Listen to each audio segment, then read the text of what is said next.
I first invite, as we take this panel discussion, inviting our respected chair to please grace today's Ms. Vibha Dhawan, the Director General of TERI, a leading voice in sustainable energy and climate leadership in India. And to welcome her, I would like to once again invite Mr. Prakash Vivek, the CEO of the Pioneer, to kindly accord her a floral welcome.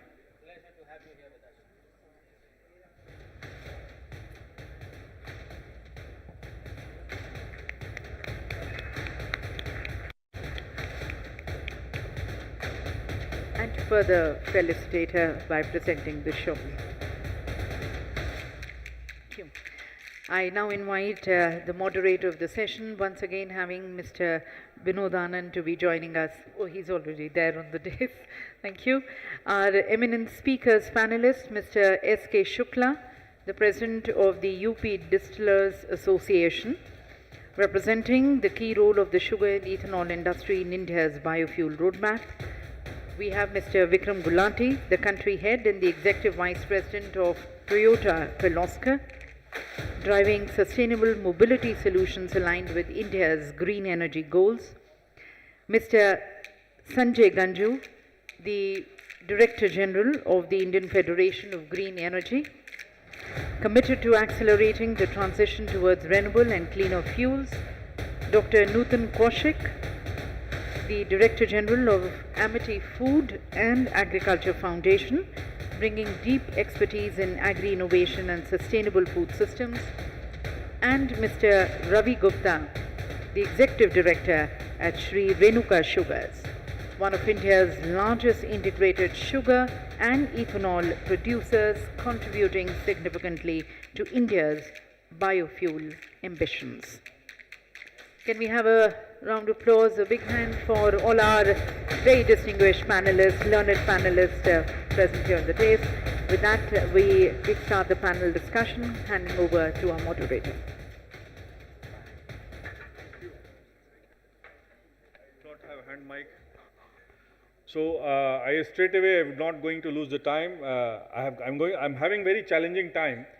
The good thing is that we have a panel of speakers, very experienced, very renowned and very long.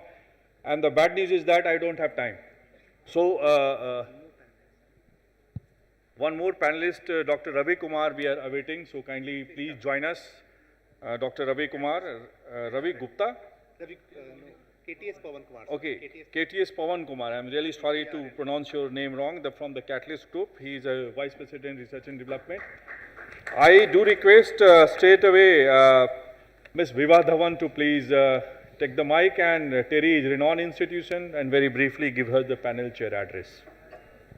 Thank you so much. In fact, we are really short of time, and in a way, what I thought of introducing the topic, we all have heard a lot since morning that bioethanol is extremely important for not just the economy of this country, it's also because we are looking at cleaner fuel. Let's also look at what are the other opportunities that it offers us. Because we have studied biology, and we know that photosynthesis is the basis whether we are talking of fossil fuels. It goes without saying geopolitically what is happening at the global level, it's all more or less fight for oil. So therefore, the self-sufficiency for energy becomes extremely important for any country. Now, what are the strengths of India? In a way, it is that in terms of climate, in terms of biodiversity, we can grow lots of crops. Round the year, our productivity is pretty high. It's also the other thing is that agriculture residue, which today we are looking more as a problem, they are actually raw material to produce bioethanol. Of course, there are technical challenges in terms of production cost and in terms of the, I should say, storage, dispensation, and last few days, I'm sure you're also witnessing with E20 a kind of debate. Is it safe for my car? Is it safe for old cars? Do I need to get my engine tuned? And thus the consumer also has choice to choose whether they want to go for the conventional fossil fuel or they should go for the blended fuel. So there are lots of questions asked. Now, and since we are short of time, I would like to straight away go to my panelists, very eminent people, basically to look into or just answer one question, what do they think in terms of energy transition that we are talking about, what role ethanol can play, both potential and challenge. And also talk a bit about E20, talk about ESG if possible, and the sustainable development goals that we are hoping to meet. And India, I should say, will be a pioneering country, because for us, importing fossil fuels is too expensive, and if we want our country to grow, we need to do decentralized energy production, and bioethanol is a great opportunity. So I'll first come to Mr. S.K. Shukla, President, UP Distillery Association. So Shukla ji, straight away on this question of ethanol's strategic role in India's clean energy future. Thank you. See, considering the time constraint, I would like to highlight few points, which is really required for the policy maker of the country. See, the ethanol, especially from the grain, it started in 1718 with only 10 crores liters. With the positive approach of the government, you're surprised to note that this year we are going to complete 800 crores liter within the short span of 7 years. Indeed, for the country like India, where the most challenges, this was a great success. But how this success happened, we have to think. This is the only main role is the crop change, rise from paddy to maize.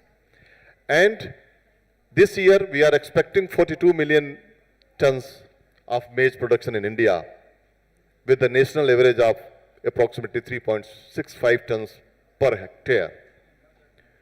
Whereas in some part of the states like Bihar, the productivity is around 12 million tons, 11 to 12 million tons. So we have the ample scope. We can go up to 42 million tons to more than 100 million tons in the coming years, provided we have the seed, quality of seed should be equivalent to the advanced country like USA. Second, the starch. Starch is the main which gives better recovery of the ethanol and better value to the farmers. Second, the whole agronomy practices which give more revenue to the farmers should be extremely mechanized, because the land size in the India is very less as compared to the developed countries. So we have to mechanize to reduce the cost of production by local for vocal, to strengthen the farmers. This is the high requirement. Third one is the logistics support. Logistics is a very important role to reduce the cost to the farmer as well as the industry. And whatever we produce, this is the very important how we can preserve. So this is the very important. A lot of food grains is going to, the spoil because of the moist, because of the keeping conditions, storage conditions. So I think most research, most investment is required for the well-equipped warehouses. So I have to tell a lot of things, but I think... Thank you, sir. Okay. Chair ma'am, we do have with us Dr. K.K. Tripathi ji. He is Joint Secretary of the Prime Minister Economic Advisory Council and is supposed to give keynote address. We do have some time crisis also, so we request Dr. K.K. Tripathi to please join us here. Please give him a hand of applause, and we welcome you, sir. And to deliver your keynote address first, then we will go for a panel discussion. Over to you, sir. Yes, sir.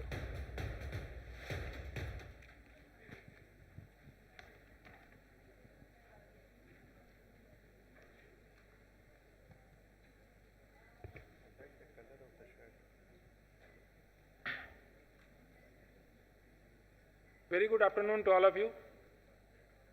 Good afternoon. Good afternoon. Distinguished guests on the dais, honorable dignitaries, delegates, and friends. It's an honor for me to be here amongst all of you to share a few words, and also a privilege to be here at this August gathering, a gathering where we are discussing about biofuel 360.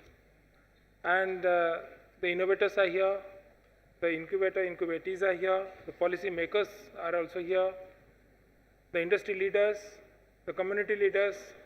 So there is a good synergy, sync. It used to be much below minimum support price of the maize, and this was the farmer loss. Today with this ethanol program, maize prices has come to the MSP level. So the benefit of whole ethanol program actually is reaching to the farmers in reality. And I must tell you, and I thank Vikram ji for removing this malicious campaign which was going on, and he replied it so well. Along with that, I'll tell you that as a citizen of this, as Indian, we must be proud of something which I'm going to tell you now. In 2013-14, our ethanol blending program was only to an extent of 35 crore liters. And this year, we might land up doing it 1,000 crore liters. And we have the fastest growing ethanol program in the world. And we are not stopping. We are just not stopping. We are going ahead, as Mr. Vikram also mentioned, that we are going now, the next step is flex fuel cars. And now, Vibha ji, one question which you wanted, what is the way forward? The way forward is, for 20% ethanol, we needed around 1,000 crore liters of ethanol. We already have the capacity. Automobiles. It is that when come November and all Delhiites start thinking, is Delhi a livable city? We can't stop running cars, and therefore we have no other choice, and we should compliment the government that we have reached this target of 20% blending much ahead of schedule. I'll now come to Nutan, Dr. Nutan Kaushik, and that is, there is a lot of debate going on, food versus fuel. And that is largely and very rightly mentioned, yes, farmer is able to earn money now because both sugarcane and maize, they are in high demand. The other fact also is that we have started importing maize.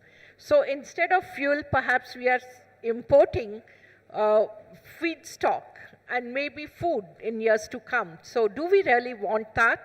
And what is your opinion? What other feedstocks can be used? Are we ready with those feedstocks? And is there any possibility of raising maize production as well? Thank you, Dr. Vibha. Very pertinent question, because we always talk about the food, feed, and the fuel. They are the nexus of the three together, because food is human energy, and feed is animal energy, and the fuel is the vehicle energy, like our mobility and all that depends on that.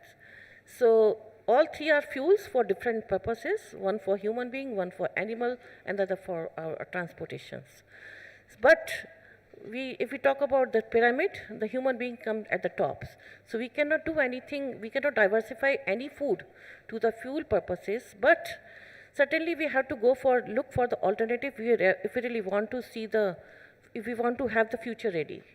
To be the future ready, we should now think like we are already thinking, the research is already going on the 2G ethanol. And 2G ethanol is nothing but these crop residues. Rather than burning them, why not to use them for the biofuel production?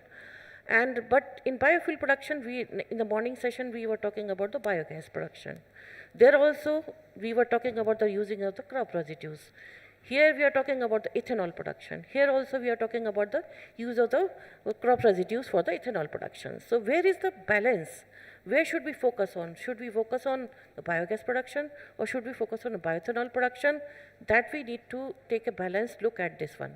But if we talk about this, if we see this as a circular economy, then probably even if we use the residue for the biogas production, after the biogas production, we see that there are residues are left over, the solid residues, and that can be used for the ethanol production. We have never seen that angle.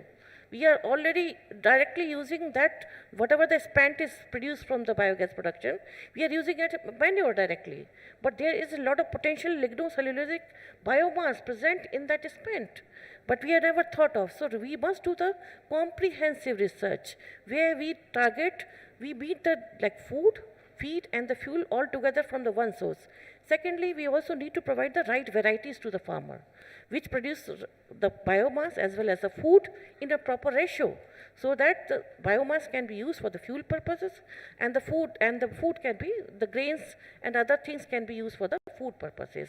Like for example, the dual purpose sorghum. The dual purpose sorghum is a very good example. The sweet sorghum is a very good example. We use the same sorghum for the food purposes as well as for the fuel purposes. So breeding, the science has to play a very critical role in breeding the right varieties, providing the right feed stocks, and the quality of the feed stock is very important. Making it to cost-effective hydrolysis, enzymatic hydrolysis is very important, and to make that cost effectiveness, the breeding, the varieties will also play a critical role. And then we also need to develop right kind of methods. So this nexus will always go on, but we need to focus on the 2G ethanol to be the future ready. And in future, we also have to go on the 3G, like the microorganism based ethanol production. So all these, like the algal biomass used for the ethanol production.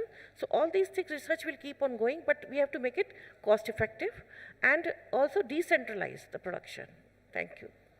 Thank you, Dr. Kaushik, for bringing these points. And that reminds me that the only thing constant in this world is change. And that is what, like few years back, Green Revolution was based on, that let's make the crops draft so that plucking or collecting grains becomes simpler. Now we have machines available, so can we look into the opportunity of that there is tall varieties of wheat so that you get biomass which can be converted into ethanol without compromising on yield. And that is what, it's also becoming a multidisciplinary science today. We cannot simply say it is that I need engineers who work on bioethanol production or biochemical pathways for bioethanol production. We need enzymes. We rather need storage. We have to look into how do I increase the shelf life, and right from the raw material production which comes from plants. So it's multidisciplinary science which is emerging today, and very important to find solutions. I'll come to Mr. Pawan Kumar, who is Vice President R&D, the Catalysts Group. So coming to you, I look forward to hearing from you what kind of innovations are being made and what are our future plans for innovating or finding solutions to whatever we have heard, because the bottom line is, do I have adequate raw material? Will it be cost effective for me? Because in years to come, I'll say, we all are conscious of the environment, but maybe over and above that, today, unfortunately, we are more worried about the finances. Yeah.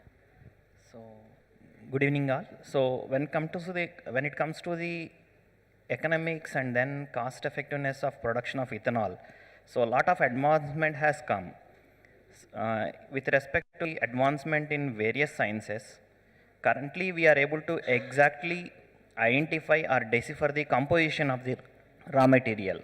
So when we know the raw material exactly how it is in the given feedstock, accordingly the enzymes were developed to break it down in such a way that these feedstock will be converted into more fermentable sugars. So in such a way, lot of advancements has come. Just to give you one example, where up to few years back, I think we were more used to have this jet cooking process in the liquefaction of the grains. At that time, we used to have 90-95 degrees of temperature. But due to the enzymes which were developed to work at the lower temperature, there is almost a 10 degree of delta. Now we are able to do this liquefaction at 80-85 degrees. So this is going to save a huge amount of cost to the ethanol producers. So not only that, another aspect is when we go for the recycling of these streams, the fermented streams, when we use these streams into the liquefaction process, the pH of the system used to go down, where to increase it to the desired quantity, we used to add a lot of chemicals. But now the technological advancements has come into a stage where the enzymes can even work at the lower pH, which is also saving a lot of cost on the chemical aspects, like dosing a lot of chemicals into the system, which is actually making the effluent also more cleaner, so that the producers can spend less amount of money in terms of treating it. So in that way, a lot of advancements are going on, and a lot more to come in future. So companies like Catalyst, Novozymes, and these people are consistently working on improving these things. Thank you so much. We come to the end of this session. I'm so sorry I can't come for the second round of questions, because I'm sure you all are looking forward to hearing the Minister. So we are very glad to announce that he's on his way, and he should be here in another 3 to 4 minutes.